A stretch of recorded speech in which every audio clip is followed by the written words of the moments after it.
Hello, everybody. I'm going to be on in just a minute. I am having a little bit of difficulty uploading the slides, so give me just another minute.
Okay. Hey, everybody. How are you tonight? We are good. Good. I was having a little difficulty uploading the slides. That's why it took a minute. So they are there now.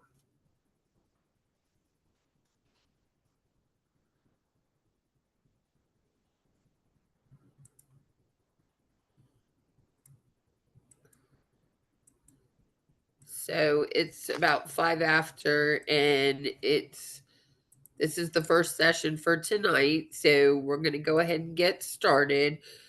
We're going to talk about EKG basics and normal rhythms, and then we're going to tie in and add some of our abnormal rhythms, and then how do we treat our patients who have those abnormal rhythms, and talk about what we as nurses do. So I'm Dr. LePage. Going to go into a little bit of the basics to begin with.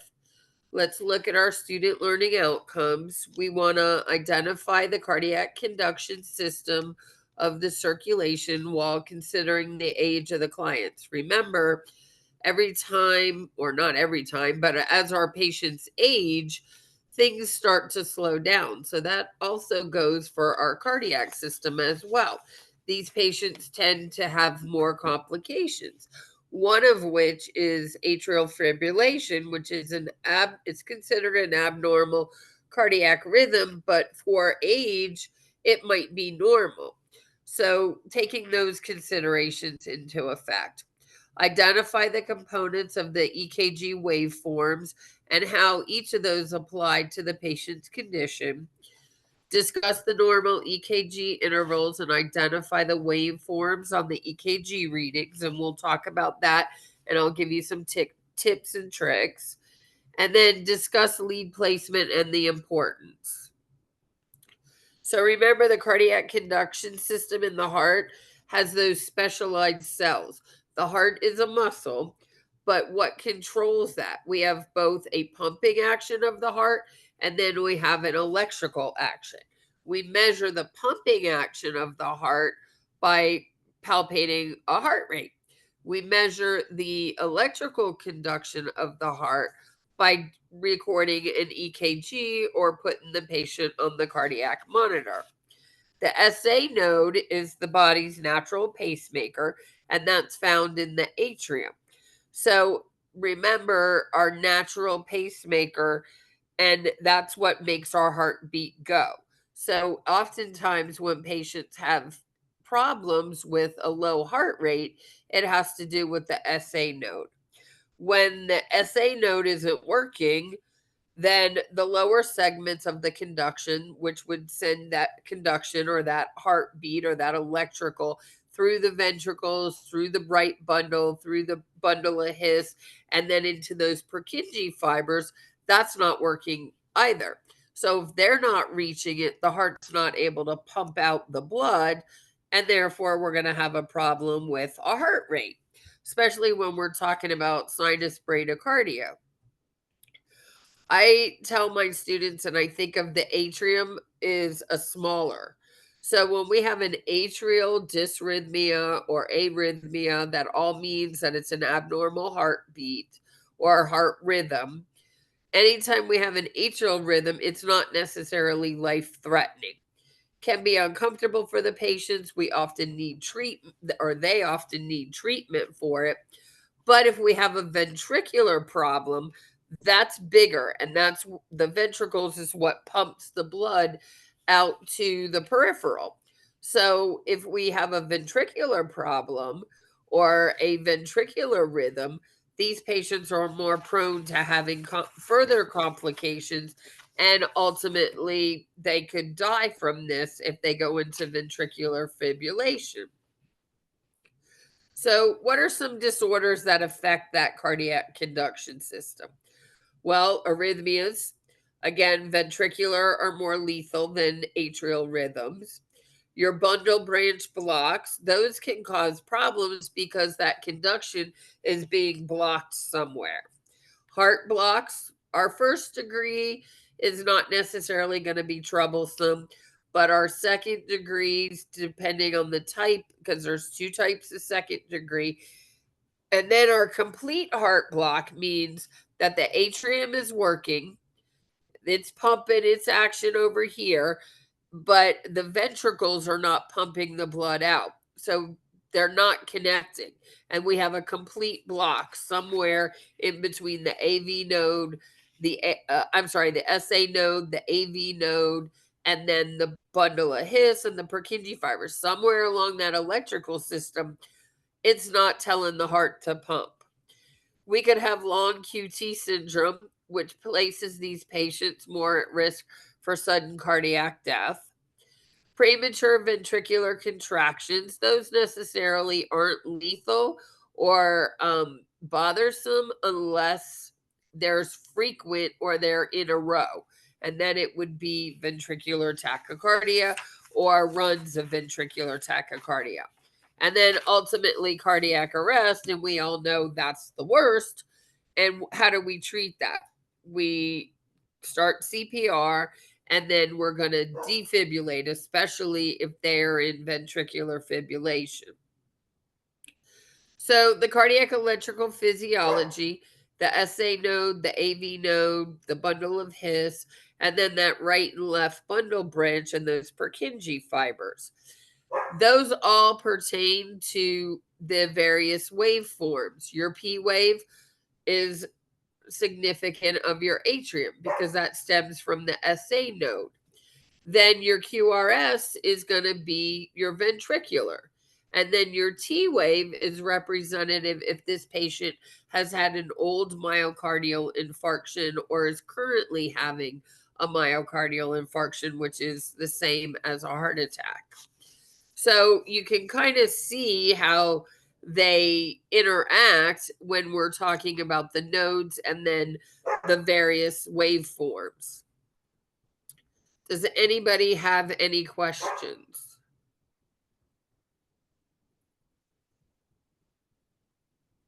Give me just a minute. I'm staying at a friend's house and the dog is barking. So give me just a minute.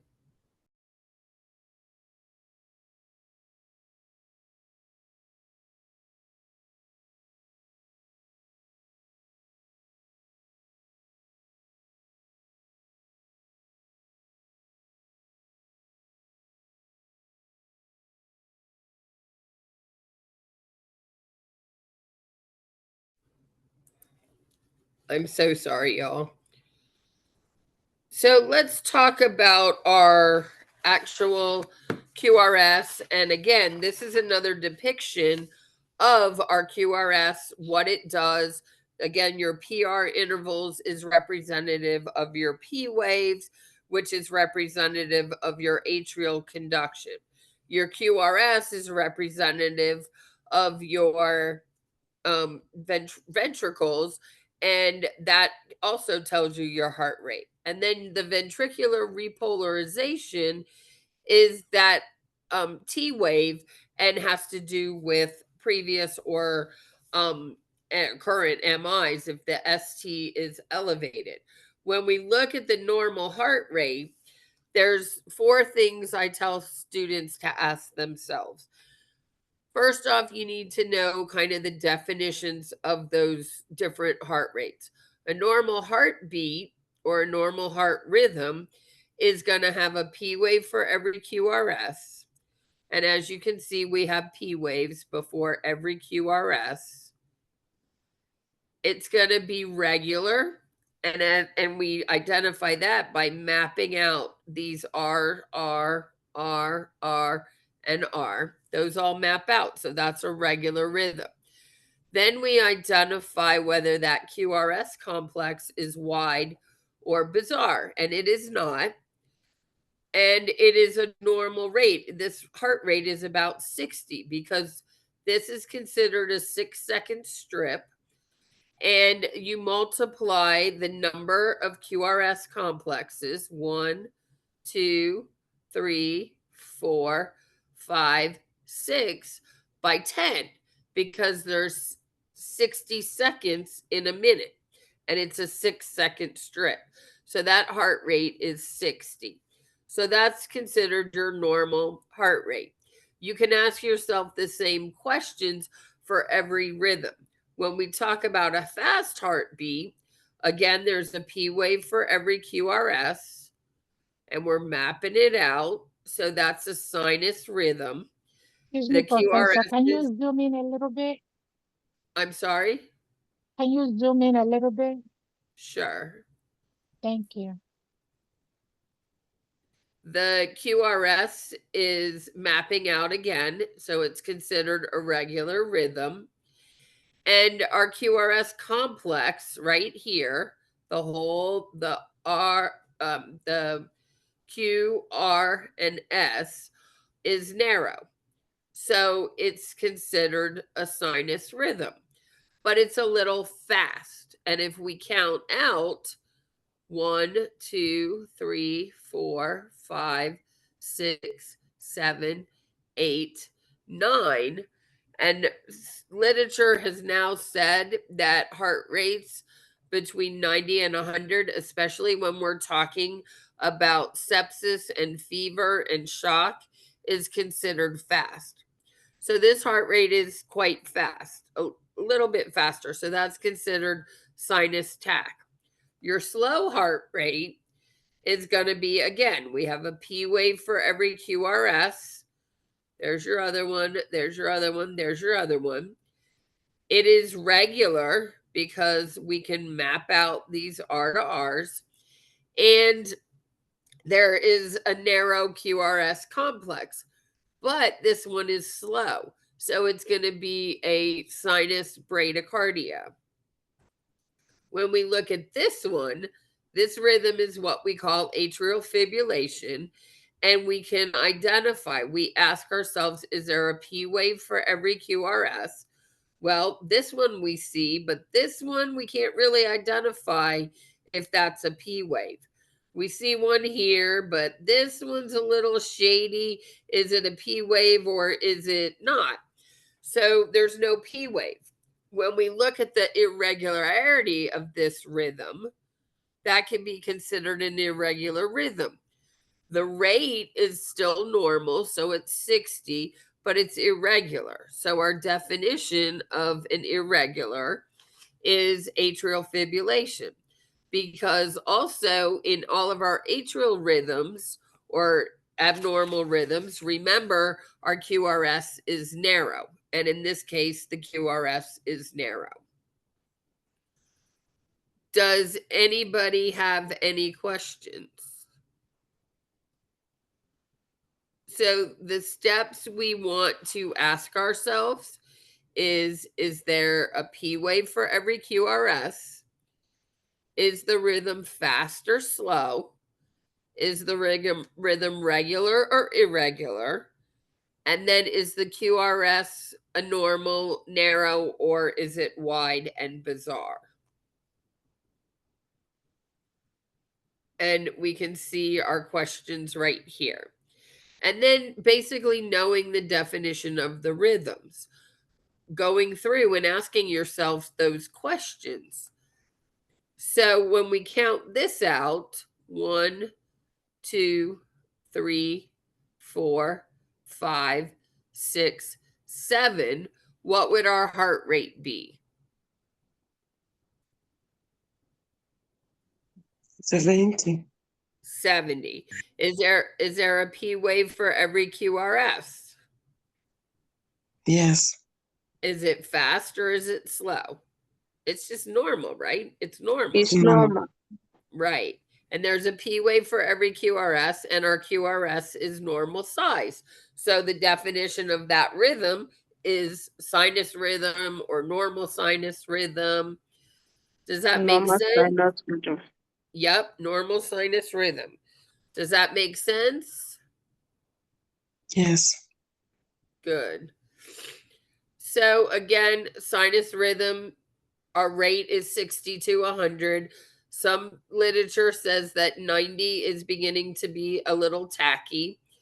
Sinus Brady is less than 60, and then sinus tach, as long as we can still identify those P waves in every QRS complex, it's going to be greater than 100.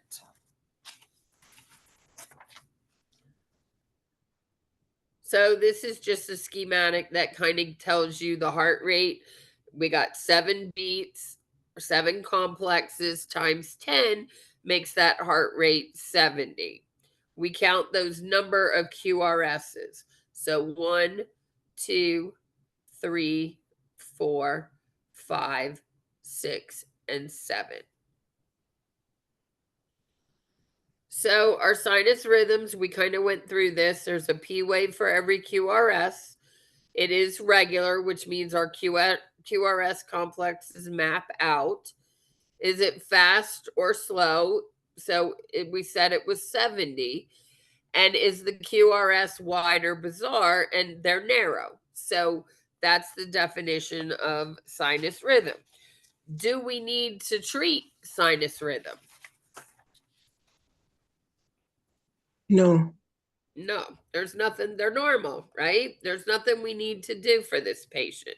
We probably need to monitor them depending on what their underlying condition is, but we like sinus rhythm. So, sinus bradycardia. Is there a P wave for every QRS? Yes. Do those QRS complexes map out? Yes. Is the rate less than 60? Absolutely, in this one. And are Yes. those QRS complexes normal? They are. So this is sinus Brady. Do we need to, what could be some causes of sinus bradycardia?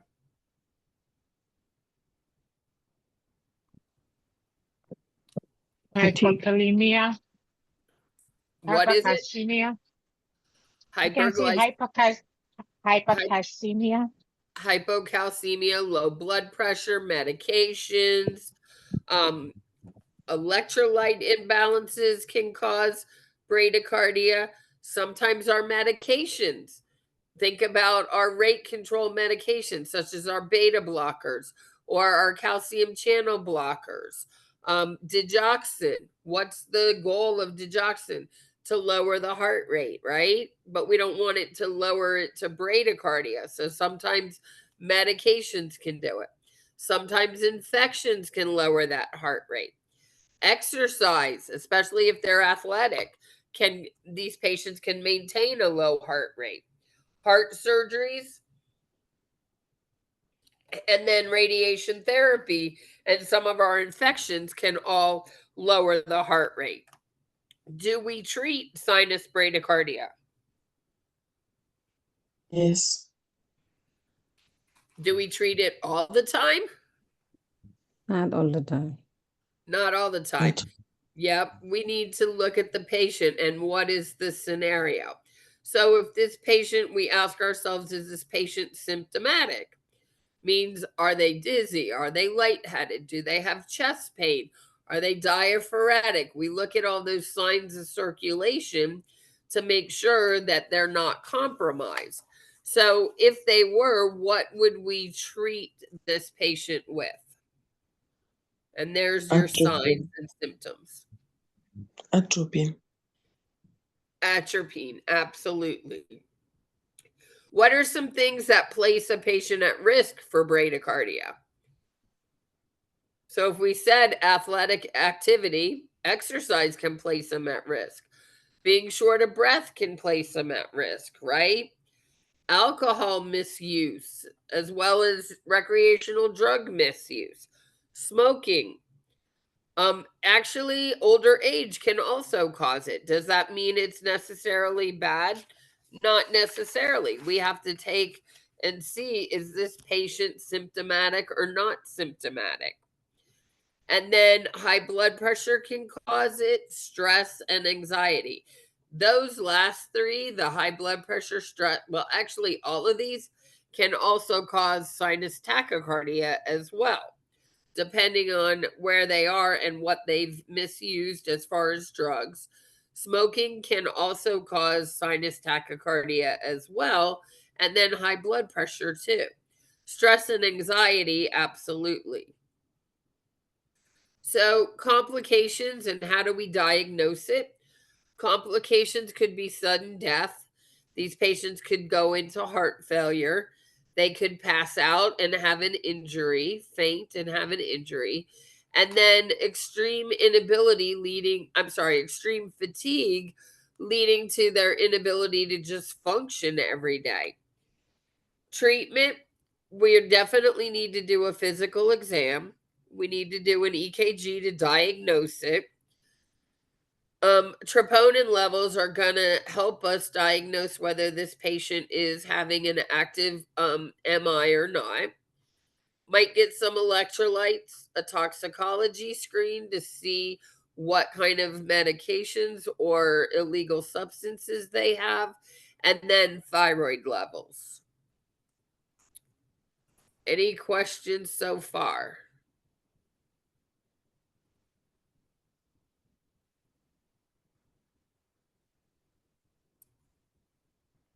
So, treatment, do we go straight to atropine all the time? Not necessarily. It depends on how symptomatic this patient is. One of our first lines is oxygen, sometimes just giving them some fluids if they're slightly symptomatic. EKG monitoring. What is our dose of atropine? Does anybody know? 0.5. Yes, 0.5. Do you know what the max dose is? The max dose of atropine is 2 milligrams. So we want to start with the 0.5 and see if it increases their heart rate. If it doesn't, we can give them another 0.5 or we can give them 1. But we need to keep track of that. I tend to err on the side of caution because we can only give a max of 2. So if we give them 0.5 and then we give them a whole 1 milligram, we've now used up 1.5 milligrams. And if 1 doesn't increase the heart rate, that extra half is not going to increase the heart rate. So if we go up by half, 0.5, 0.5, and then 1 milligram, which is typically what we do, that reaches the max dose of 2. If they're not responding and they remain symptomatic and they've had 2 milligrams of atropine, they need a pacemaker. And we can externally pace these patients. Most of the defibrillators, especially here in the United States, have an AED built in, and you can also pace. You just have to know where to turn the monitor to pacing. And that would be left to people who are ACLS trained. Any questions?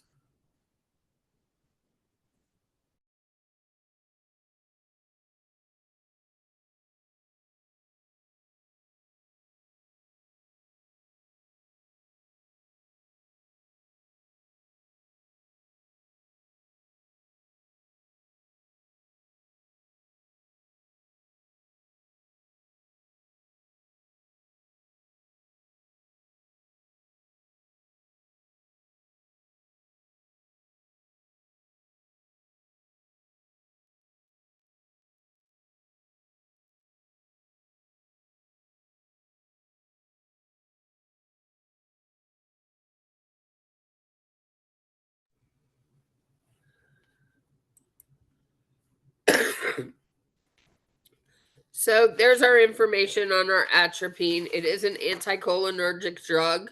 It's going to block that acetylcysteine in the parasympathetic nervous system by increasing that heart rate. We use it for bradycardia, and the dosages are there. We also use it for organophosphate poisoning. If these patients, organophosphates are found in a lot of chemicals that we use to pesticides and to kill grass or to help grass grow, but the dosages are going to be different. It is contraindicated in tachycardia because what it's going to do is make the heart rate faster. So if they're already tachycardic, we definitely don't want to make that heart rate faster and cause more damage. Because it is an anticholinergic drug, it can cause dry mouth, blurred vision, and urinary retention, as well as constipation.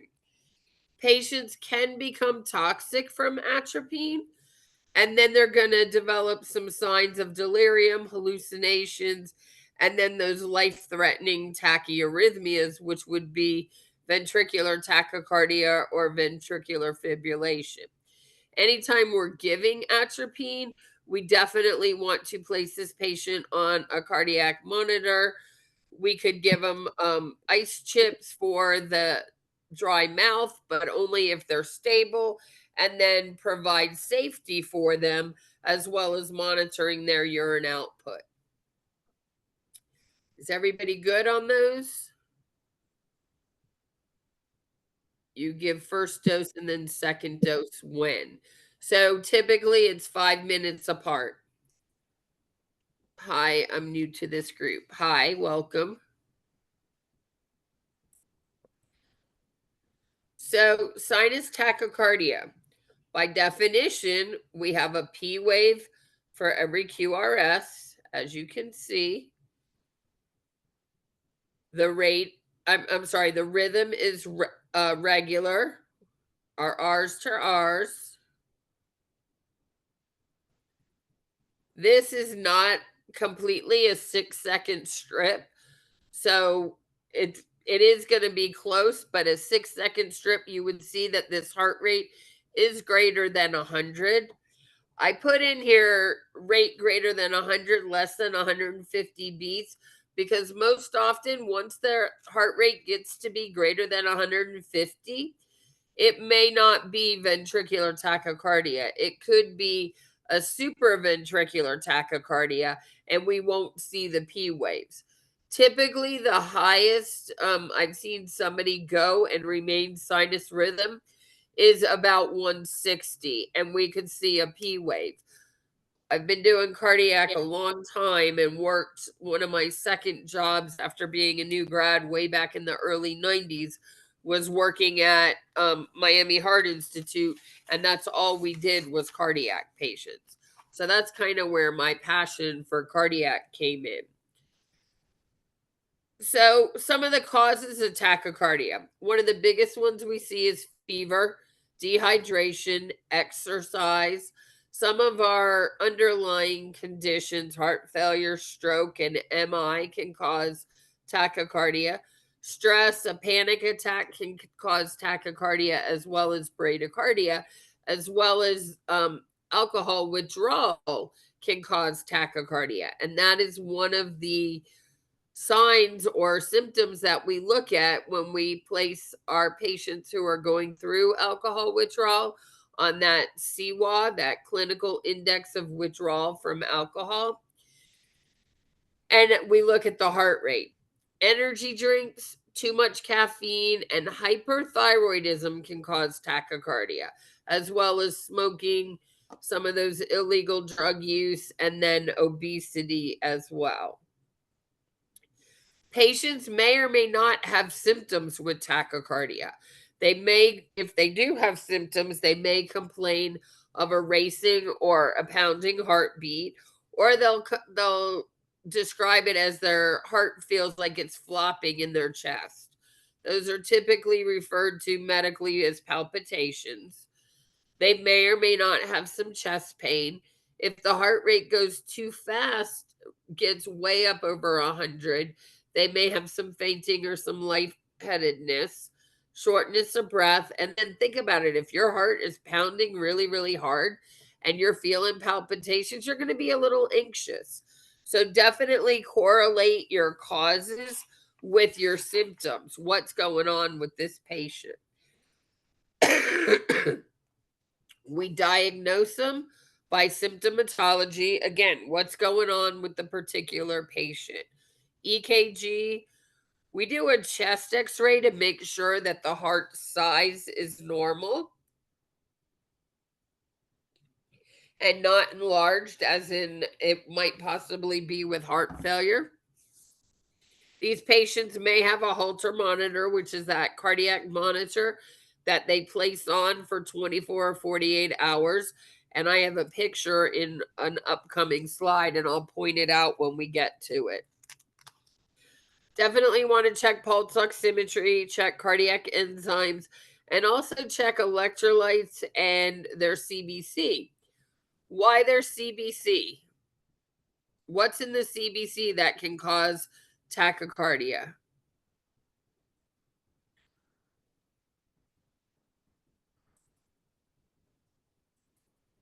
Nobody? Like increased white blood cells that causes fever. Say it again. I'm sorry.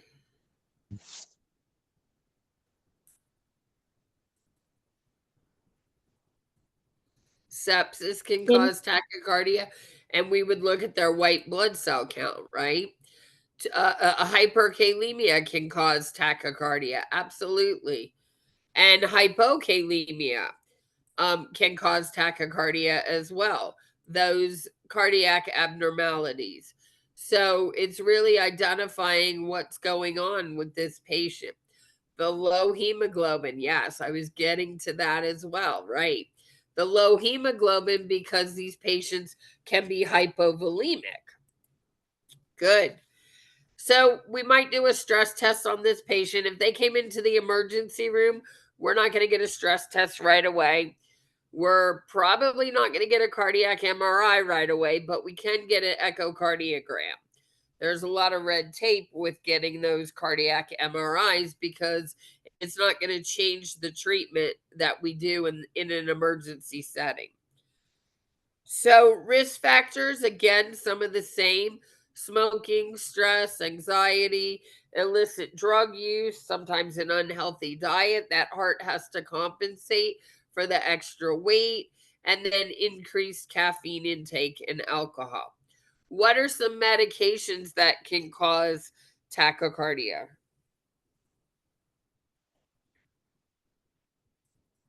Albuterol. Albuterol. Yep, your bronchodilators. Absolutely. So, do we treat tachycardia?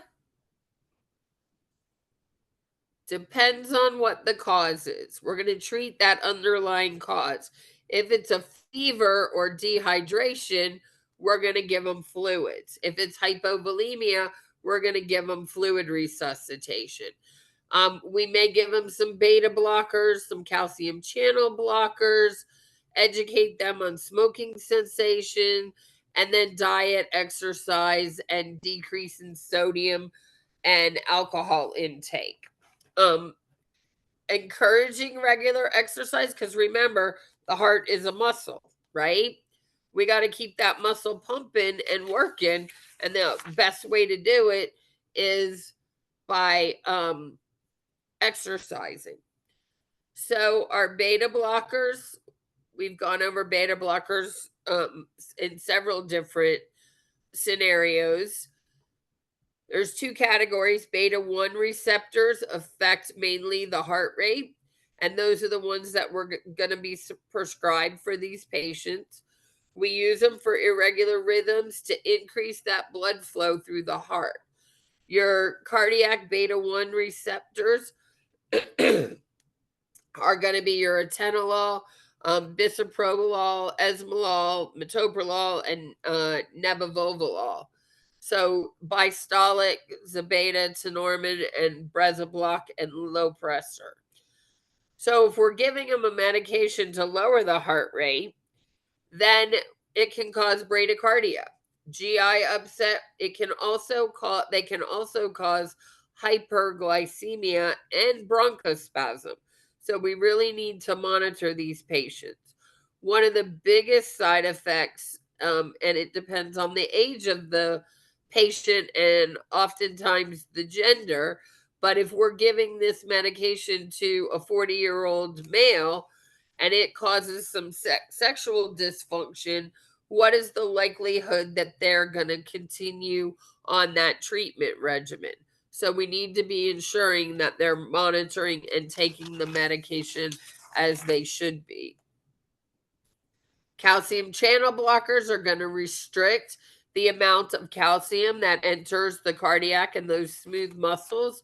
And they do that by blocking the calcium channels. In return, it's going to improve blood flow.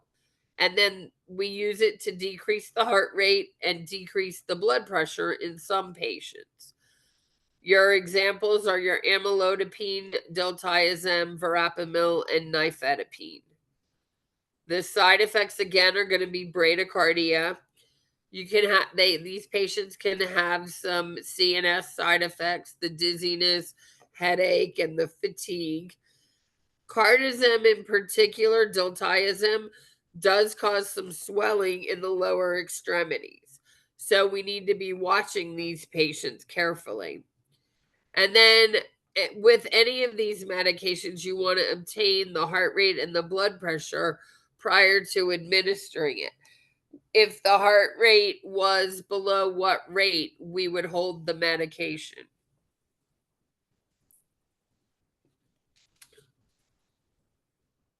Below 60, absolutely.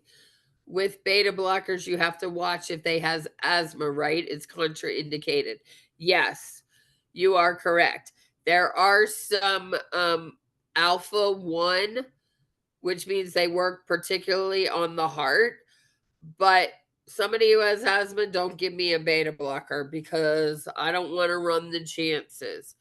So, yes, there are very specific ones that are supposed to spare the lungs in your asthmatics, but you still should not. It would be a particular case. So, catheter ablation for sinus tachycardia. We do talk about it. It is for sustained tachycardia with symptoms. And these patients, it's kind of going to be like the last resort. And if they are symptomatic and remain symptomatic for long periods of time, the aim is to change that P wave morphology in that SA node to help slow that heart rate. And what they do is they actually ablate the sinus node. So it's going to lower the heart rate or a part of that sinus node. Our nursing care during, after, and before is we're going to position that patient, make sure that we have a consent, monitor the EKG reading, administer any medications or sedatives, monitor their vital signs, and then definitely monitor for any signs of bleeding. Any questions on any of those rhythms so far?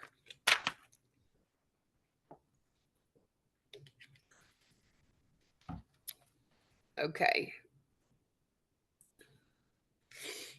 Let's look at atrial fibrillation.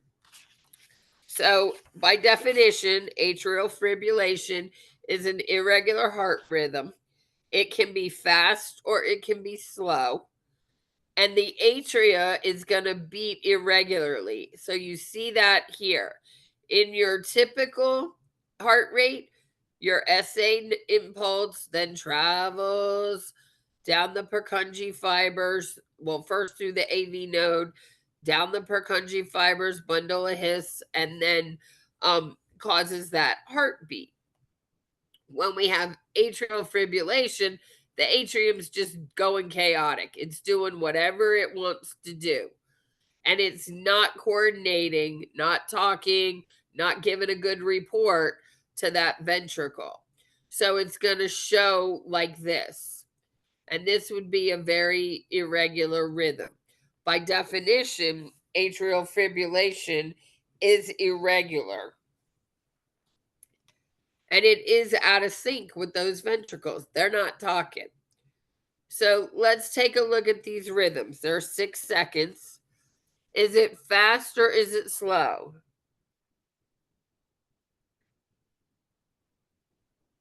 Fast. Faster. Yep. It's fast. It's right at 100 or 110.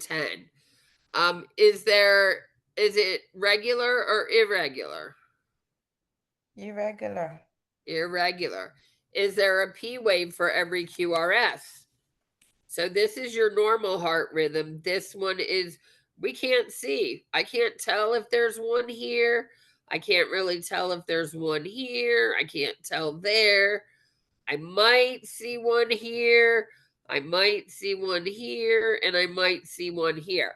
So no, there's not a P wave for every QRS. So we know that's a rhythm that stems in the atrium, right? Because that P wave is representative of the atrium.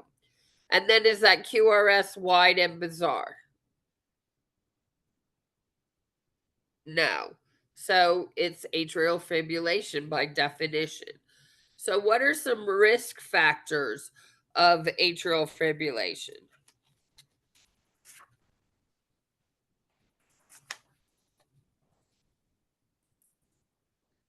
It's I wouldn't really say it's wavy. It's irregular. When we talk about EKG paper, this is your it's called the isoelectric or isometric line. And if we were to put a piece of paper up against the screen, you're going to see a line straight. It all just falls on the line, where this is kind of up and down. I guess you can kind of say it's wavy at the isoelectric line, but your QRSs are irregular. Heart disease, dehydration, yeah. Medications can be a risk factor. Atrial fibrillation is one of the most common irregular heart rhythms that we see post-open heart surgery. Age can be a risk factor. The older the patient gets, the more prone they are to atrial fibrillation. A lot of times these patients don't even know they have it because they don't feel it. When they feel it or when it might get diagnosed is at a routine exam or if they start to have palpitations. So again, some of your risk factors for some of your arrhythmias are all going to be the same. It's the same risk factors for any type of coronary or heart disease, right? So we diagnose it with an EKG, with symptomatology, a stress test. They might need a cardiac MRI, and that's a picture of a Holter monitor. There are newer Holter monitors. It depends on the physician, where they look to be about this big, and you just put a patch on there. You don't need any of the coordinating leads. They're very tiny and very high tech. And then an echocardiogram to tell the function and the pumping action of that heart and to see if there's any regurgitation at any of those valves that could then lead to complications. What is the biggest complication of atrial fibrillation?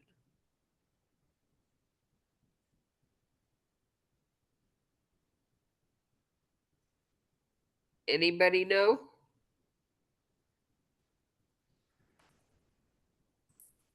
Stroke. Yep. Pulmonary embolism.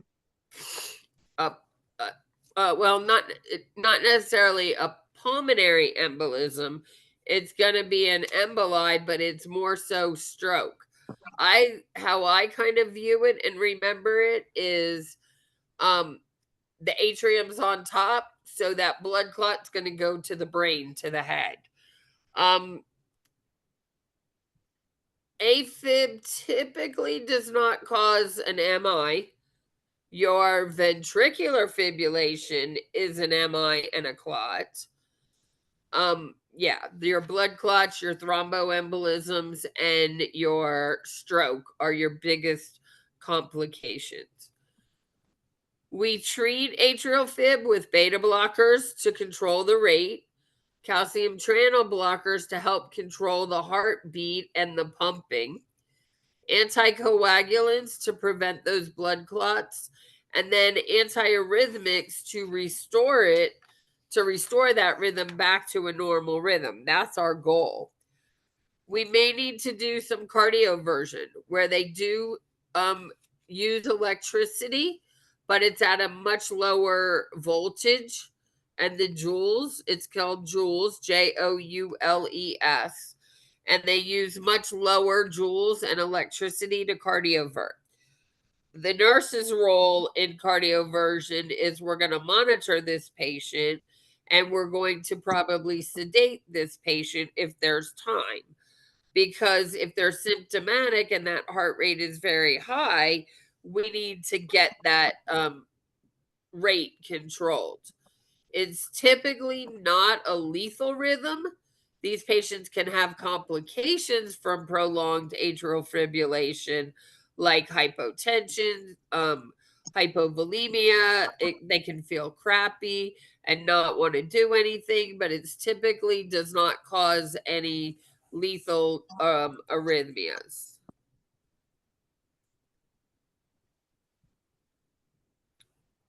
What is the difference between cardioversion and defibrillation? I'm yet to understand it. Okay, so defibrillation is at higher joules. We do 120, 240, and up to 360. And when there's only one rhythm that we defibrillate, and that would be ventricular fibrillation. That basically the patient is dead. So we are shocking their heart with defibrillation to try and restore it to a normal rhythm. With cardioversion, we're using much less lower joules. Typically, we start at 120 and go from there, or as high as 120 with the joules. These patients are yes, it is like shocking the patient, but we're not using as high. It's not considered shocking. It's cardioversion. And when we cardiovert, let me get to a rhythm strip. When we cardiovert, there's a button on the defibrillator. You use the same machine. Typically, it'll say sync on it. I can't make out one of these buttons say sync, SYNC. And once you push that button, it will sync. You will see either an arrow or a dot on the QRS. That machine then correlates to that R wave, and it will shock the patient when it's not on the R wave. Because if we shock or deliver that energy on the R wave, we can place that patient into sudden cardiac death. And then we're going to have to go through all the others. So anytime we cardiovert a patient, we put the defibrillator in the sync mode. So I really encourage you to go take a look at the defibrillators in whatever facilities you're in, so you know where they are and what you're actually looking at. So it is considered synchronized cardioversion because we synchronize it, especially if the patient is awake. The only time we defibrillate a patient is when they're dead and they're in ventricular fibrillation. And we'll talk about ventricular fibrillation in the next couple of weeks. We cover that. Synchronized cardioversion, yes. And before you shock, ensure no oxygen is connected.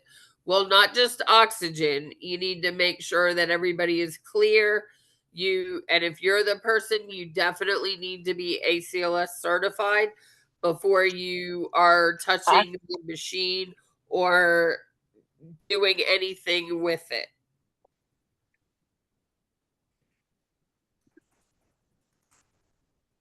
I forgot my card. This thing. I had to go back again in my car. Are you asking a question?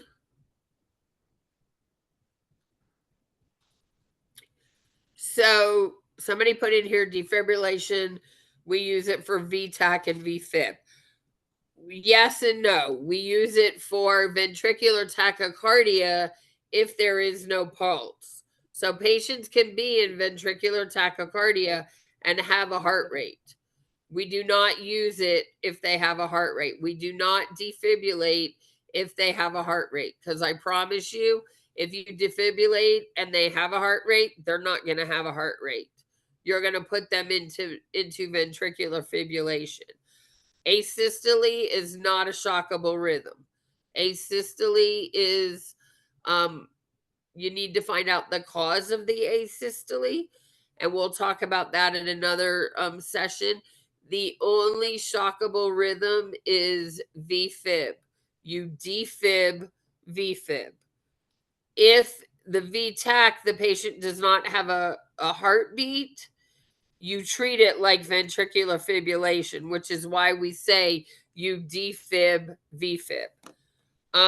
No, we do not defibrillate for anyone that is unconscious.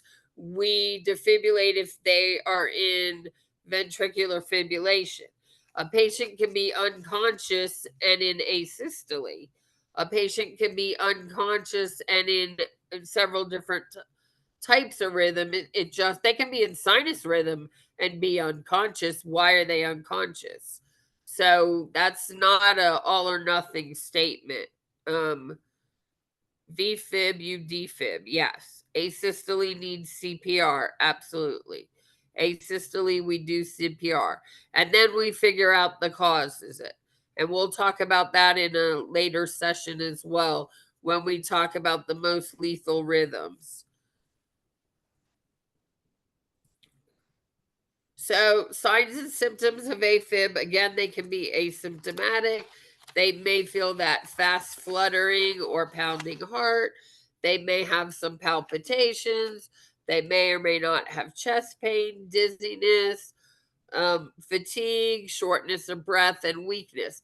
The only time we really treat AFib in an emergency situation is if they're symptomatic, because patients walk around with atrial fibrillation all the time. What we treat those patients with is beta blockers or your calcium channel blockers to keep the rate under control, and then the anticoagulants to prevent thrombi and blood clots.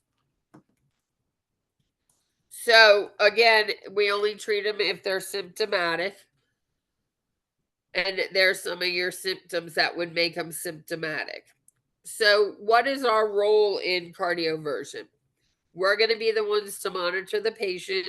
We're going to be monitoring that oxygen level. We're going to assess and evaluate that IV site continually. We're going to administer those sedatives or pain medications depending on what they're using.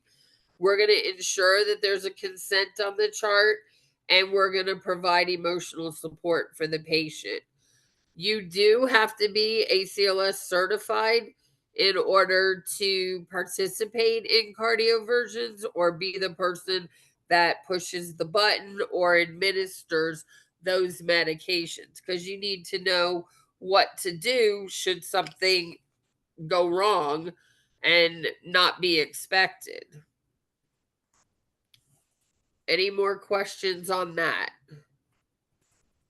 Decrease cardiac output in AFib. Yes and no. It depends. Number one, it can decrease the cardiac output if there is rapid ventricular response. So if their actual heart rate is much higher, yes, it can decrease that cardiac output. But for patients who are strictly in AFib and controlled, no, it does not. Because remember, it's the atrium. It has to do with that electrical, not necessarily the pumping out, which is your ventricles. Vital signs is most important after administer. I would say yes and no. Your vital signs are important, but we need to be monitoring that patient for adequate signs of circulation. So we need to be monitoring their color, their temperature, their heart rate, their pulses. We need to be palpating their pulses as well. Needs anticoagulants after cardioversion. They do, and many of these patients may be on anticoagulants and they're trying to then cardiovert them. Oftentimes, if the cardioversion is successful, they will take the patients off the anticoagulants. But it depends on the cardiologist and exactly what's going on with the patient.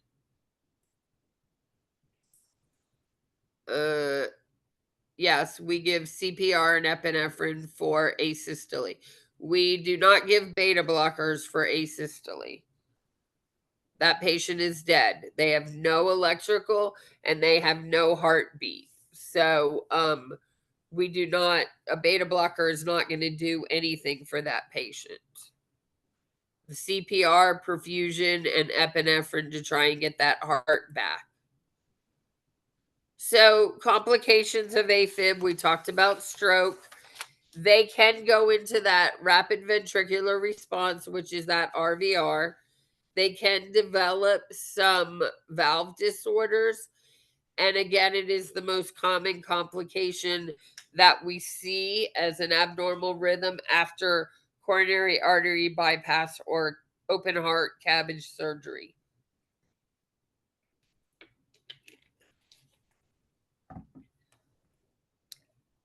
The atrial flutter is a little different than atrial fib. It is more organized. It typically is a regular rhythm, and you can see that when you map this out. The P waves we're not seeing. We can't tell if there's a P wave, right? But it looks like a sawtooth or a picket fence, the top of a picket fence. These patients may develop symptoms where they're having a pounding or a racing feeling in their chest. They may have chest pain, fainting, or near syncope, shortness of breath. They often feel very tired. And they could also be asymptomatic as well. So sometimes atrial flutter is picked up on a routine EKG. But if they're feeling symptomatic, they'll come in, and that's when we diagnose it as well. So look at your rhythm. Is it regular?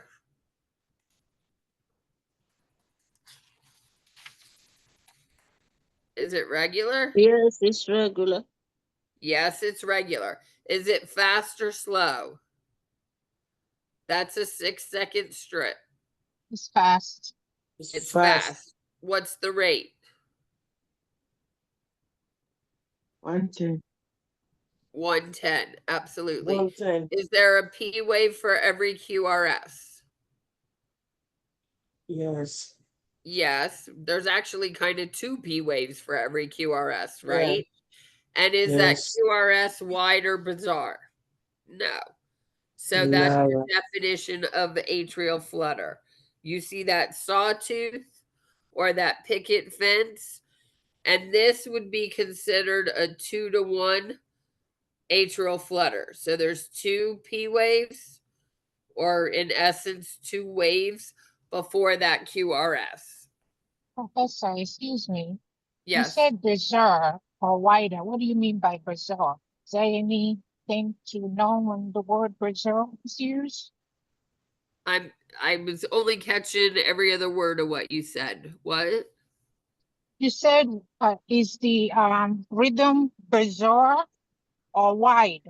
No, there is the anything we're supposed to know about rhythm being bizarre? You have used the word severally in the lecture. I it's just want to not know. your QRS complex, not your rhythm, the QRS complex, QRS. Yes, we will talk about or wide, sometimes wide or bizarre they'll call it. When we talk about ventricular rhythms, you'll see what I mean by wide or bizarre or narrow. But when we refer to the QRS, this is a narrow QRS. This is a normal size because you look at the blocks. It should be, see those tiny blocks? Let me see if I can see the tiny blocks there. It's less than 1 block.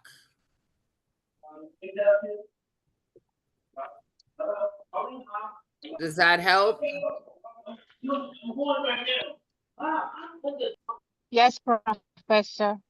Okay. Thank you. You're welcome. So, causes and risk factors of atrial flutter, again, heart surgery. Heart failure can be a cause of it. COPD can cause atrial flutter, as well as pulmonary embolisms. We see atrial flutter if they have a PE. Sometimes congenital heart defects that don't appear until they're adult.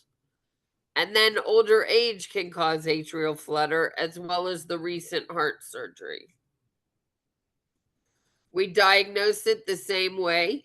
We may put these patients on electrophysiology tests where they actually go into the cath lab and they induce an abnormal rhythm to see how well their heart, or they kind of stress their heart to see how well they can do on, or how well their heart handles that irregular rhythm.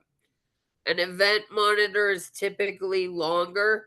They'll wear it for about 30 days to see if they can catch it, and then may do a CT scan of the lungs to rule out a pulmonary embolism as a cause. Any questions on atrial flutter?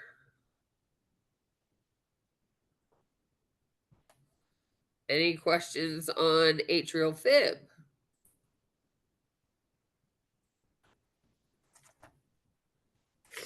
All right. Treatment of atrial flutter, again, is going to be your calcium channel blockers, diltiazem, because it's going to slow the heart rate to restore it to a normal rhythm. Your sotalol, which is a beta blocker, again, it's going to slow the heart rate to restore it to a normal rhythm. Flecainide is going to prevent or treat that irregular heart rate. Tambacor slows down that atrial conduction, and that's what's going on, because remember, it's an atrial rhythm. Rhythmol is going to slow down that atrial arrhythmia. And then Brevibloc is going to keep that heart beating normally. Butylide is going to correct that irregular heart rhythm. So, if I was a student studying for NCLEX, I would probably go look up a lot of these drugs if I wasn't familiar with them.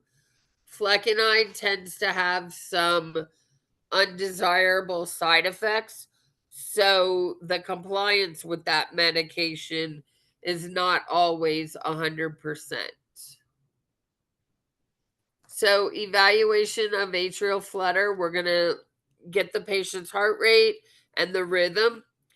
That's our goal. We want it to be restored to normal. We want this patient to be asymptomatic. We want him to not experience any shortness of breath and remain free of blood clots, because atrial flutter can also cause blood clots as well. Any questions? So let's talk about SVT. That is supraventricular tachycardia. It refers to the rapid rhythms that originate in the atrium and they're sustained in that atrial or that AV node, or in that tissue, and it's going to be a rapid. Typically, the rate, people describe it as too fast to count, but the rate is going to be greater than 150. Those rhythms, those firings that originate in the atrium or the AV node are going to transmit through those bundle of His and causing that ventricular response. And you can see that on your EKG paper with how fast this is. So how fast is that rhythm?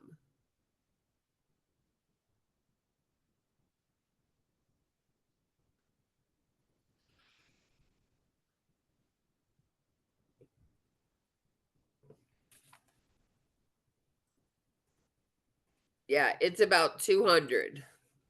So we have 1, 2, 3, 4, 5, 6, 7, 8, 9, 10, 11, 12, 13, 14, 15, 16, 17, 18, 19, 20. So 20 times 10 is 200.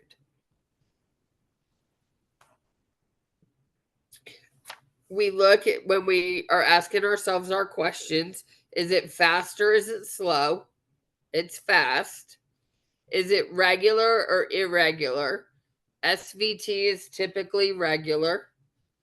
Is there a P wave for every QRS? Well, we can't see that. We need to slow that rhythm down to see if there's a P wave. And then is that QRS wide or bizarre? It's narrow. So by definition, a narrow QRS, a rate greater than 150, undiscernible or unidentifiable P waves, and a regular rhythm that is fast, that's your definition for SVT. Some causes are going to be some of your electrolyte disturbances, thyroid disorders, caffeine, stimulants. A lot of people who are doing fad dieting, they can develop some SVT, especially those patients that are following a keto diet and put themselves into ketosis. That tends to cause SVT. Your signs and symptoms is that fast, rapid heart rate. These patients may or may not have palpitations. They may or may not be lightheaded, dizzy, fatigue, may or may not have chest pain or shortness of breath.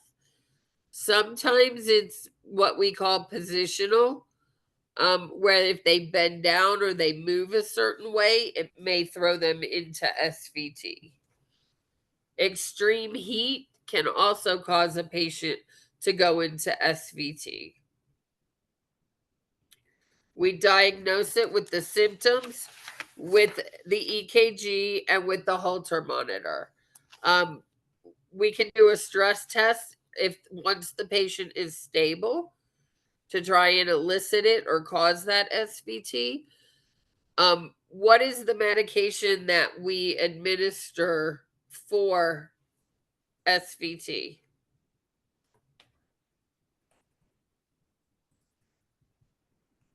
Adenosine. Adenosine, yep. What do you know about adenosine? You give it push. Yep. How? You give it Very 20 fast. minutes normal saline. Very fast. Very fast. That is 8 seconds, 8 minutes. no, not 8 minutes. No, it has a half-life of less than 10 seconds. And it is actually a medical cardioversion. So as you're pushing it, you're watching on the monitor when that patient is going to flatline. They're going to have a very short run of asystole. 8 minutes is way too long. You're going to push it very fast because the half-life is less than 10 seconds. I meant to say 8 seconds. Sorry. Oh, okay. So the dosage is we can give up to 3 doses to see if it converts them to that regular rhythm. And we give 6 milligrams, 6 milligrams, and then 12 milligrams. And then we follow it with a very fast flush of IV fluid. We definitely want to make sure that this patient is on the cardiac monitor. We want to put them on oxygen. We want to put them on the cardiac monitor and put the pads on them. Because if they do not come back, one of the rhythms or the complications of administering adenosine is these patients can go into ventricular fibrillation. The other thing is we want to explain to them, you're going to feel like crap for like 10 seconds. Most patients say they feel like all the blood left their body, rushed out of their body. And they're probably correct because it causes them to go flatline asystole for a couple of seconds. We typically do thyroid labs for thyroid imbalances, and these patients typically go home as long as they convert back. If they don't convert back to sinus rhythm, then they may get a hospital stay and further testing. So your heart blocks means there's an issue with the heartbeat signal traveling through that heart. It's going to start at the top of the chamber, and somewhere between the top chamber, which is the atrium, to the ventricles, that signal doesn't make it. Somewhere along, depending on whether it's the SA node, the AV node, where along there is what's going to determine your different types of heart blocks. It's going to result in a lower than normal heart rate. And in some cases, as in complete heart block, it's not able to pump that blood to the periphery, and these patients are going to be very symptomatic. Signs and symptoms are very tired, they're short of breath, they're going to have heart palpitations, rapid breathing, they may have some nausea, dizziness, fainting, or chest pain. We diagnose heart block and we treat it depending on the type of heart block and the severity. Oftentimes, patients with first degree don't necessarily need treatment unless their ventricular rate gets very low. And then we would treat them with atropine. First degree heart block is the only one that we treat with atropine, because all it's going to do is increase the rate that SA node fires. And if we're increasing the atrium and not the ventricle, the blood's not getting pumped out. So we may treat them with IV fluids, oxygen. We may have to put them on an external pacemaker, especially if they are in third degree heart block.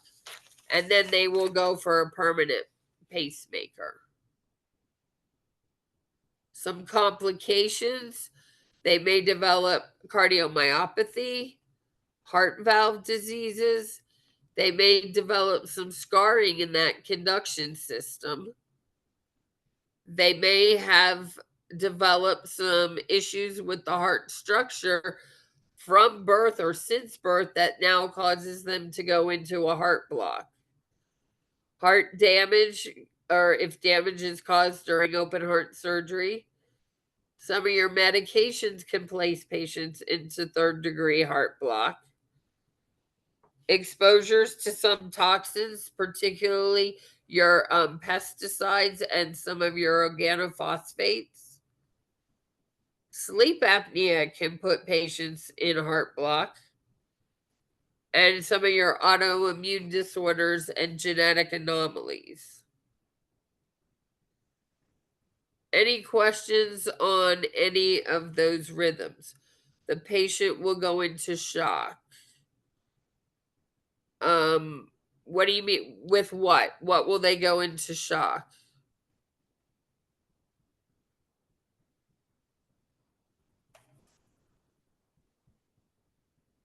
after we give adenosine, they don't go into shock, they'll go into asystole for a brief couple of seconds.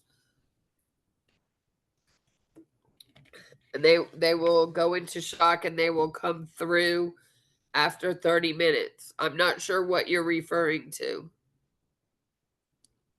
They don't go into shock after adenosine. No.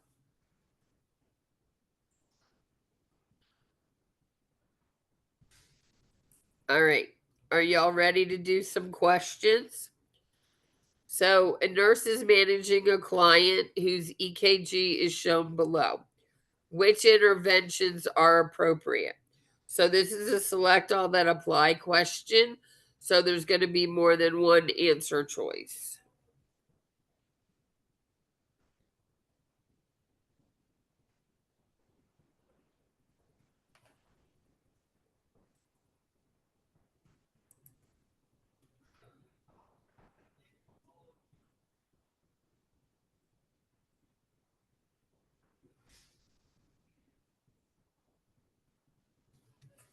So I see B, C, E, A, C.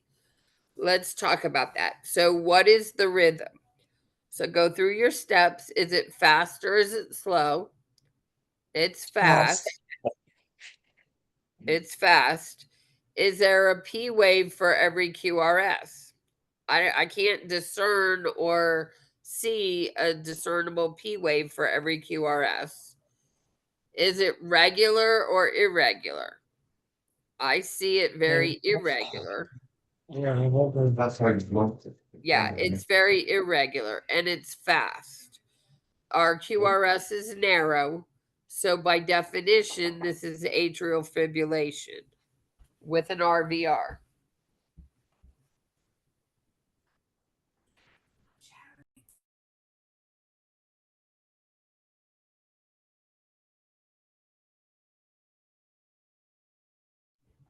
So does everybody see that it's AFib with a rapid ventricular response? So how do we treat atrial fibrillation? We're not going to do a carotid massage.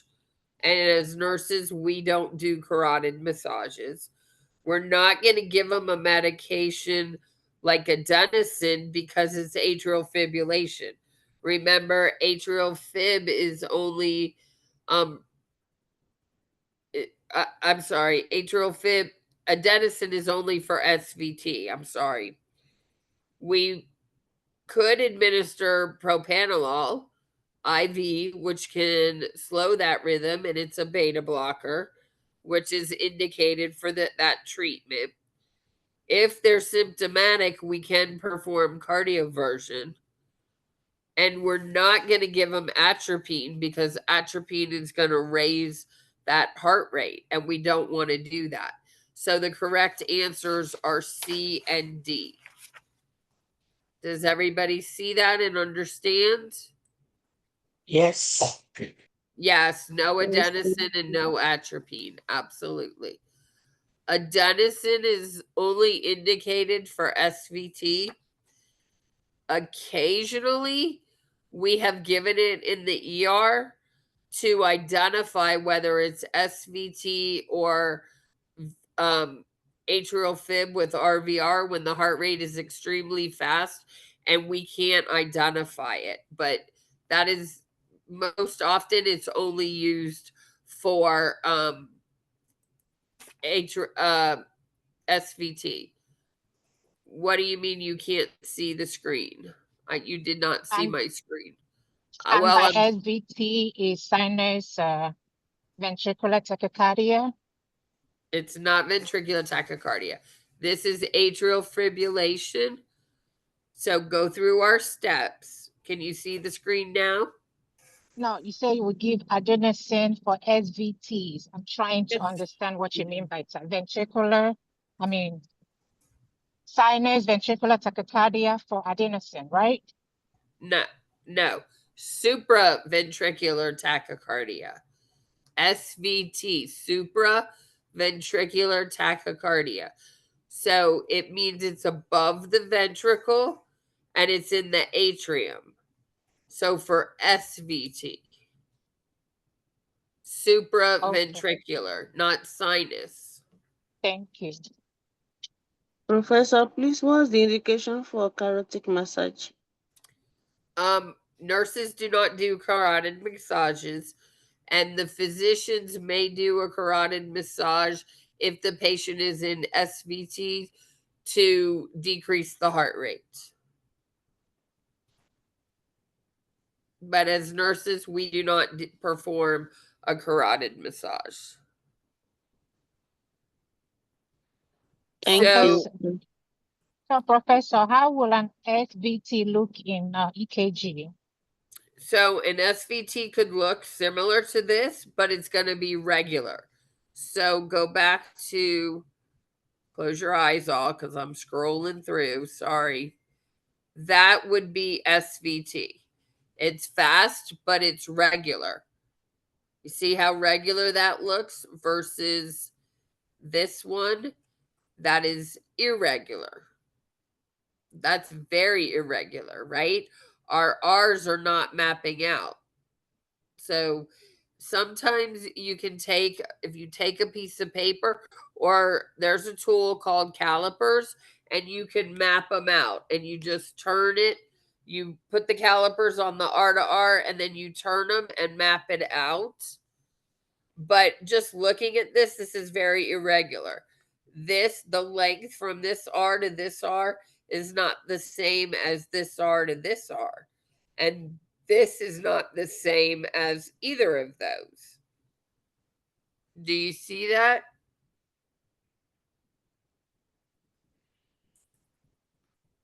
Makes sense. Good.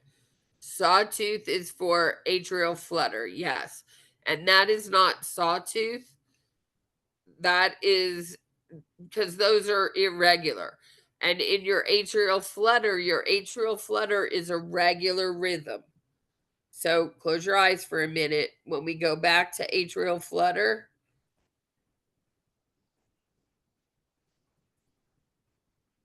see, that's a regular rhythm. Your R's map out.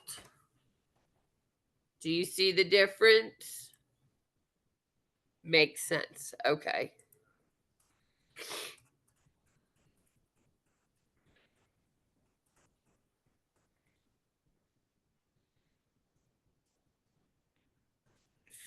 So, a client presents to the emergency department with complaints of shortness of breath.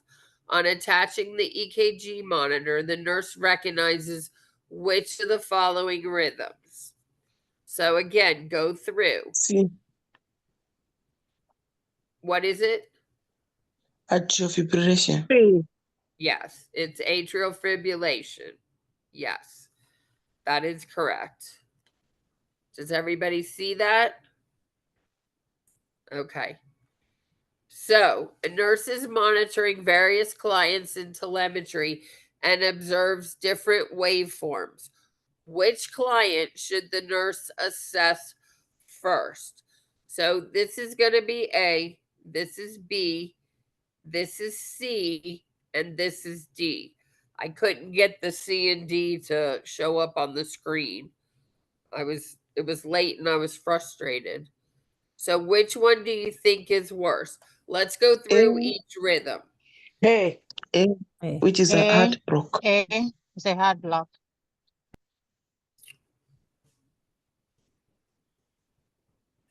Okay, so let's look at A and compare A to C. Which one looks worse? C. C looks worse because when you go back and you look, there's a P wave for every QRS, right? There's a P wave for every QRS. And our QRSs are narrow. It's regular because if we measure from here to here, that's going to be the same as here to here. It's just very, very slow. So, yes, I'm going to be concerned about this patient, But this patient here, there's no connect with that atrium. Remember, your P waves are atrial rhythms. So I have a P wave, a P wave, a P wave, a P wave. There's probably a P wave buried in here, a P wave, and there's no correlation with those P waves to my QRSs. This complex looks a little normal, but the rest of these don't look normal. So this is a complete disconnect. The atrium is disconnected from that ventricle. That car is pulling that camper, and that camper's just swirling all over the place on the highway. There's no connection. They're not communicating, they're not talking.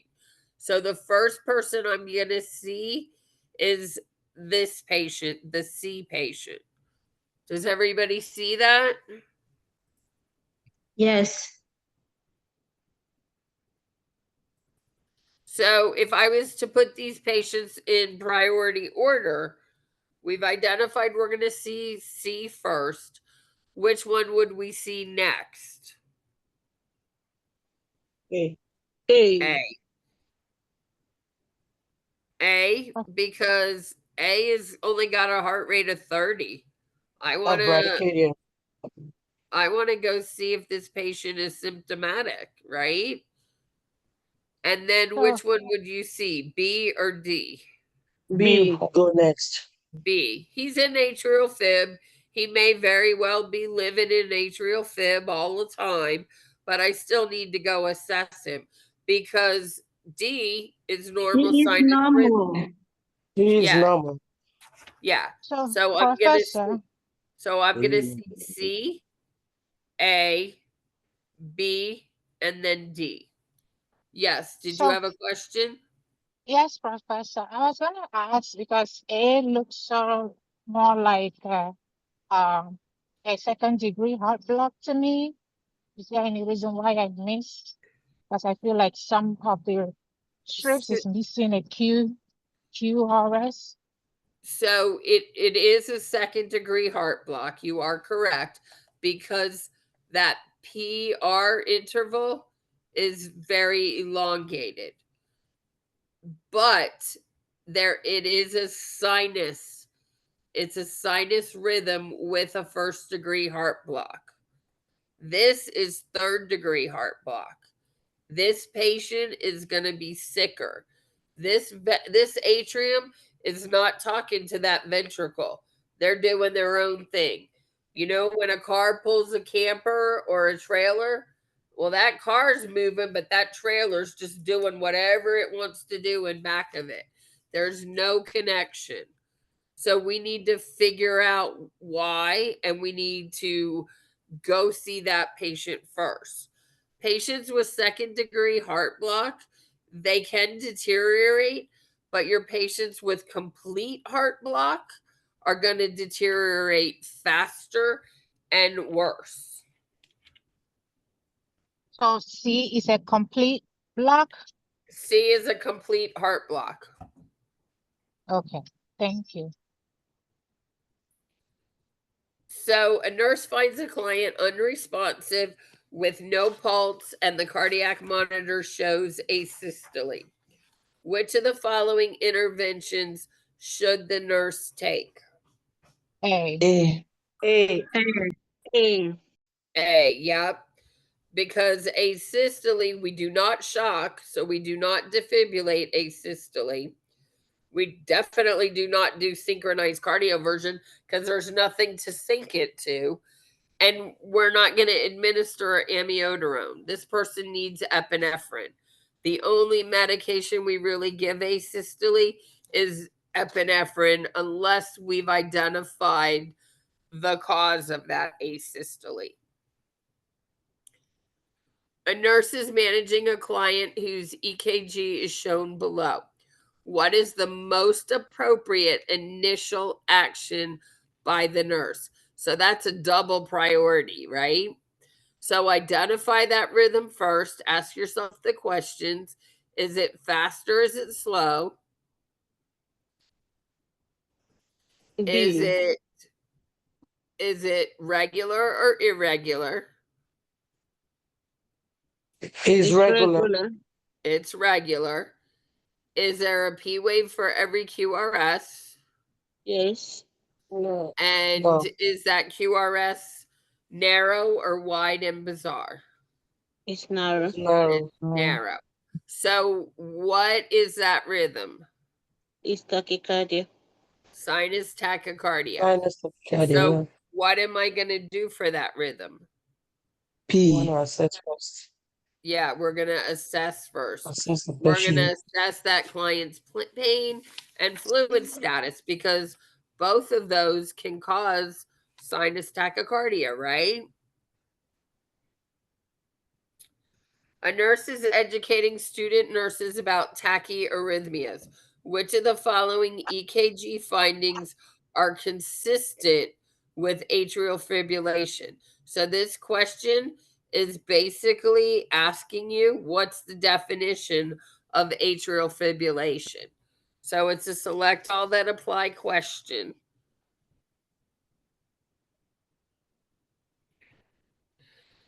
Yes.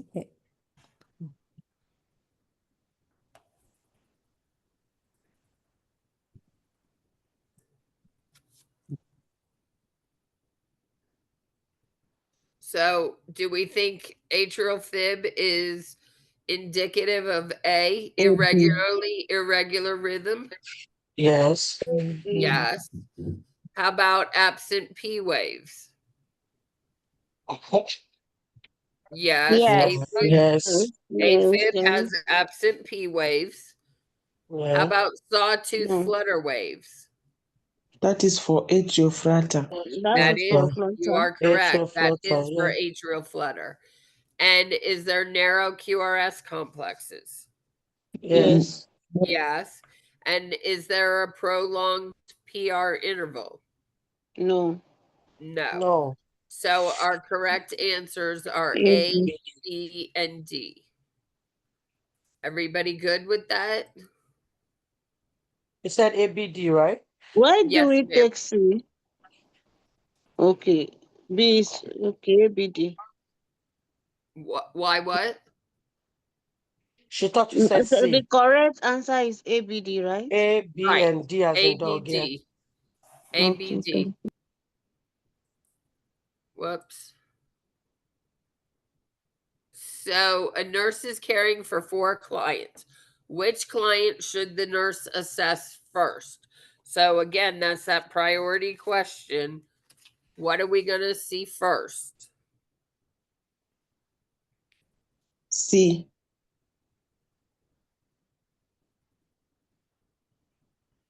Everybody agree with C? C, yeah. C. C? Yeah. Your client with 3rd-degree heart block complaining of dizziness. They're symptomatic. What's going on with them, right?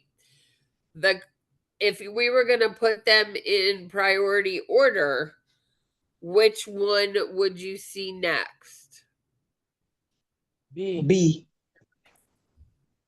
B? Yes. Yeah, I agree. Why would you see B next? We want to see what is the underlying cause of the fever. Exactly. What's the underlying cause of the fever? Are we concerned with that client who has atrial fibrillation and an INR of 2.4? That is expected. That's expected, but we want to get it a little higher, but there's no indication that this patient is unstable, right? Yeah. So I would probably, obviously, we're going to see C first. Then we're going to go see B. Why do they have that fever? What do we need to do for that? Probably need to give them some fluids, right? I would then Yes. go see that patient who is in atrial flutter that's receiving diltiazem because I need to evaluate what's going on with him, right? And then I would see your atrial fib patient with the INR at 2.4 because that's a normal INR, right? Yes. Yeah. So a client presents to the emergency department reporting palpitations and mild shortness of breath. A cardiac monitor shows the following rhythm. What should the nurse do first? Again, it's a priority question. A. A, because this is SVT. Supraventricular tachycardia. You give adenosine. Okay, so we didn't. Where are you going? We didn't talk about this, but one of the first things we can do is have the patients bear down like they're having a bowel movement. But we can only do that if the physician is in the room, because that's going to produce like a vagal response, right? And hopefully that will have them, or hopefully that will decrease the heart rate. So we didn't really talk about that, but we can have them do that as long as the physician is in the room. Then we're going to administer that adenosine. Then we're going to do prepare for for synchronized cardioversion. And hopefully we're not going to have to ever do chest compressions, right? So Does C is the everybody answer. see that? So, Professor, the first thing we're going to do in this question, in this situation, is to instruct them to bear down because To they. bear down. Yeah, but Okay. you First. need to make sure that the physician is in the room. But it Okay. did not say the physician is in the room in this question. That's what I'm So saying. how will we know Right. if the physician, let's say don't read into the question, it didn't I specify. agree. I'm just explaining it to you. That Okay. yes, you are correct. You're going to administer the adenosine, but you also, as a nurse, we need to know what needs to be done, because if you're not ACLS certified, you can't administer that adenosine. So it's knowing what's going to happen. So if you're a med-surg nurse and you're not ACLS certified, you cannot administer adenosine. But you need to know that that's what's going to be administered. So it's knowing what to do, because typically, unless you work in the emergency room, you should not be administering adenosine without the physician there at the bedside. Okay, so Professor, like they say in NCLEX world, everything is perfect. So we assume the physician is in the room with us. Yes. Because everything is there. Okay. I don't like that word assume. So let's change it to it's NCLEX world, right? Because if we say we're going to assume with this, then the next question we might assume something that's not correct, right? So we're going to say in NCLEX world, we need to know what we're going to do or what the physician might do. So having the purpose of this question is to show you that instructing the client to bear down is going to produce that vagal response, hopefully, to slow the heart rate.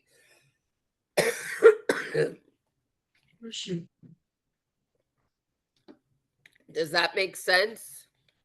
Yes. But Professor, I would like to ask a question.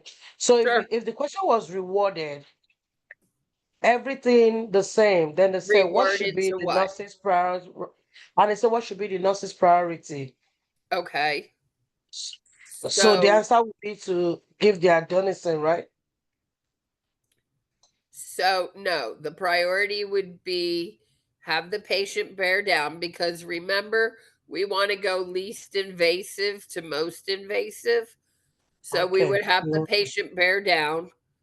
We would administer the adenosine. We would prepare for synchronized cardioversion. And hopefully we don't ever have to begin compressions. So Professor, if the word said best instead of first, in that case, what would it means the same thing.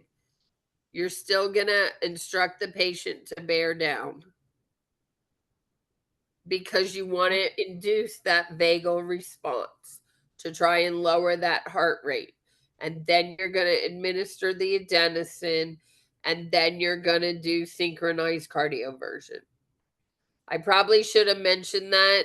I was more focused on the medications when I was doing this. And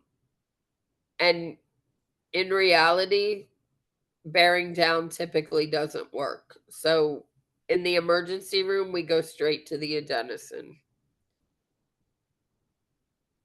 In the real world, in the NCLEX world, you're going to tell the patient to bear down. As long as they're stable. So, and because this one says mild shortness of breath, if this patient had severe shortness of breath and chest pain, they're not stable. If their blood pressure was low, they're not going to be stable. So we're going for that medication. Does that make sense? Is it clearer? It is. Is it as clear as mud?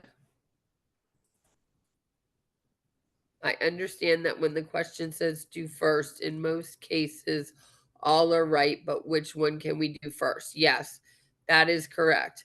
Non-invasive first, yes. Like those questions in COPD we raise head of bed first to high Fowlers, yes. Please, what is ablation? Ablation means they will go in and they will like cauterize or for lack of better words, like fry, or they'll use like they'll basically cauterize that SA node to decrease the heart rate. A client presents with sinus bradycardia, heart rate of 45 beats per minute, and dizziness. What is the nurse's first intervention? C. C. Yep. C. Why is C? Assessment.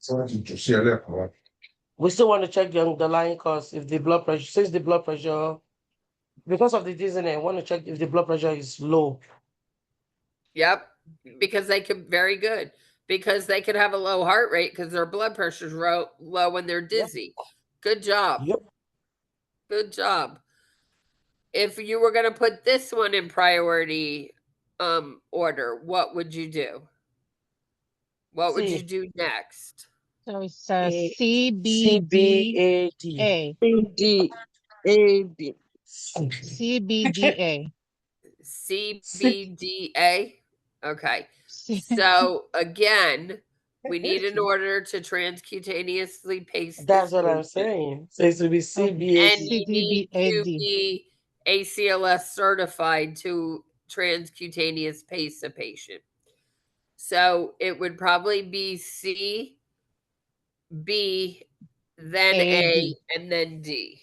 Because D is pretty invasive, right? We are inducing a heart rate. We're giving this patient, I don't want to call it a shock, but it's a pacer. We're making that heart beat by electricity. Is that clear? Clear. Crystal. Good. A client newly diagnosed with atrial fibrillation is at greatest risk for which complication?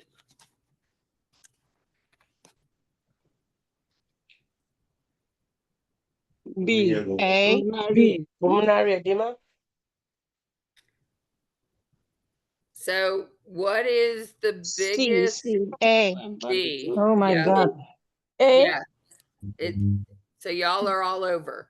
Remember, atrial fib can cause embolisms and stroke.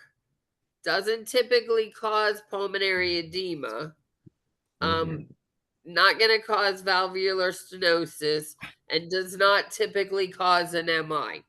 That would be what we call an incidental finding if that patient's in AFib and then Don't touch anything I said. Do what? I said that already. You didn't know that? Because you have this one in your hand? Please mute yourself. What's wrong? Why do you make that mistake? Celine, mute yourself, please. Mute, please. So sorry. Thank you.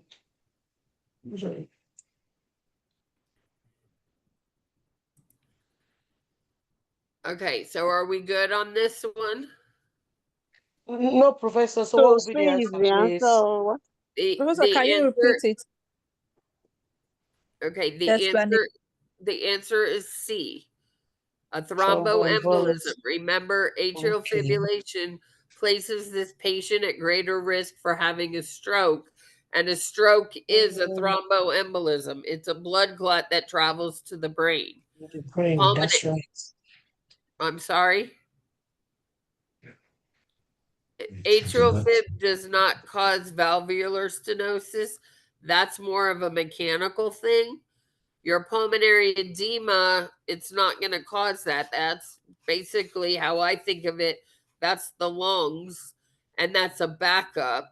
Heart failure can cause pulmonary edema, but not atrial fibrillation because that's our electrical. And atrial fibrillation does not cause an MI or a heart attack. We see that? MI is the cause.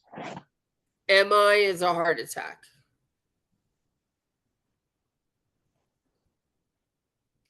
A client with atrial flutter is scheduled for synchronized cardioversion. Which assessment is most important before the procedure? C. C? C. C.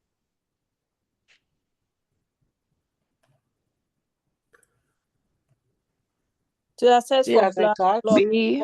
blood clot before cardioversion. What is it? C. To assess for Atrial- blood clot before you cardioverse. Yes. We want to make sure we want an INR or an anticoagulation status.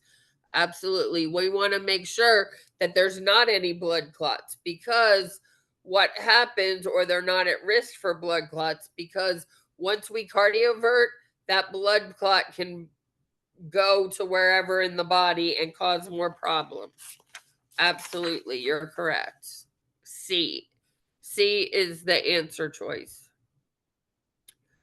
A nurse is evaluating a client's EKG strip. Which EKG characteristics are typically seen in atrial flutter? B. B. Sawtooth flutter waves. Okay, this is to select all that apply. Make sure you're reading the questions. A, B, E. A, B. A, B, D. A, B, D. Yep. Okay, so B and D are the correct answer choice. Remember, atrial flutter is a regular rhythm. Okay. When we map it out, it's regular. So it's not A. Irregular rhythm is atrial fibrillation, not atrial flutter. Your sawtooth flutter waves is atrial flutter. Your PR interval is not prolonged in atrial flutter. And your atrial rate can be about 250 to 350. And E is not correct because we do see P waves. We see more P waves, right? 2 to 1, 3 to 1, whatever it is. So your answer is B and D. A nurse is assessing a client's cardiac monitor. Which findings should the nurse be most concerned about in a second-degree block? So this is second degree. If you take a look at it, your P waves are going to map out, but you're going to have a missed ventricular beat, and your P waves still map out. Could it be D as in dog? D. Yes. Yeah, syncope. Yeah. Yep. Because of the missing beats. Yes. Yep. It is D. You're going to have sudden episodes of syncope. That's what you're going to be most concerned about because this patient could be developing complete heart block or that ventricle is not responding at all. So syncope is a sign that this patient is deteriorating. So the answer is D. The client's EKG shows more P waves than QRS complexes with a consistent PR interval. What is the most accurate interpretation? So by definition, and I didn't go into a lot of the blocks in detail, but by definition, this is second degree AV block type 2. So go back and look at your blocks. Your AV blocks are disruptions in the conduction of that electrical impulse from the atrium going into the ventricle, right? They're categorized as first degree, second degree, type 1, second degree, type 2, or third degree, which is your complete heart block. So in your type 2, it's also called Mobitz type 2, where your PR intervals are going to remain the same and the P waves are not going to be followed by your QRS complexes. So it's going to drop a a QRS complex. So your answer is C. That's why it's important to go back and look at the definitions and learn them by the definitions, because instead of having you identify the rhythm, it's asking you to identify it with the words. A client develops the following heart rhythm. Which intervention does the nurse anticipate? First off, identify what that rhythm is. Pacing. What is that rhythm? Ready. Yes, The heart rhythm block. Complete heart block. And the only Yes, treatment, pacing, yes. the only real treatment for complete heart block is pacing this patient. So we want to get Professor, that what did you heart. call the rhythm? Ma'am? What did you call the rhythm? Complete heart block. Complete heart block. Complete heart block. Okay. Yes. And complete is third degree, Professor? Third degree and complete are the same thing. Yes. So what will be the intervention So, for that so what is the question? answer? Is B. Pacing. You- Transcutaneous pacing. We So we would prepare not for give lidocaine, because lidocaine is going to slow that ventricular response, and we don't want to slow a ventricular response of 40. We're not going to do carotid massage, because that too is going to decrease the heart rate. And we're not going to give metoprolol, because metoprolol also decreases the heart rate.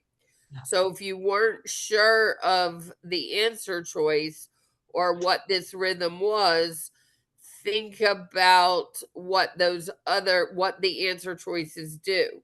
So lidocaine is going to decrease the heart rate, and we use lidocaine for premature ventricular contractions. So if we block the premature, or if we block the ventricular contractions, we're gonna put this patient in asystole. If we do a carotid massage, that's to slow the heart rate, and that could put that patient into asystole as well. And then metoprolol is going to lower the heart rate, so we don't want to lower a heart rate of 40, right? So by choice, if you didn't know, transcutaneous pacing is the only option. Third degree heart. What is pacing? Putting transcutaneous is pacing.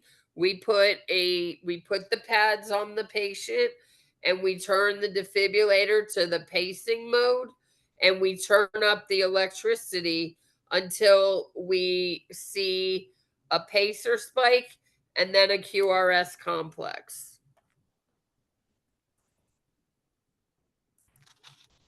And we'll talk about pacemakers. It is somewhat of an electrical shock, but it's not like cardioversion or defibrillation. And we'll talk about pacemakers in another session. A nurse reviews an EKG strip and notes 1 P wave for every QRS complex with a regular rhythm and a heart rate of 72 beats per minute. What is the correct interpretation? Sinus Sinus rhythm. rhythm. Sinus rhythm. Yep. A patient presents with a heart rate of 50 beats per minute and is experiencing dizziness and confusion. The nurse expects the provider to order which immediate intervention? Atropine. Atropine. 1 milligram. Atropine. Which 1 one? There's milligram 2 IV. atropines. 1 mg. 1 milligram. 1 milligram. 1 milligram. Yep. You start with the least because we know the max is 2, right? So, yeah. The RN is caring for a patient who is scheduled to have a Holter monitor applied. What teaching should the nurse add to the education? So this is a select all that apply. Remember, the Holter monitor is put on for 24 or 48 hours. No. European without a well monitor of 1 or 2 days. So we're going to rule out number 1 because we just said that a Holter monitor is put on for 24 or 48 hours, and that says 30 days. So we're getting rid of answer choice A.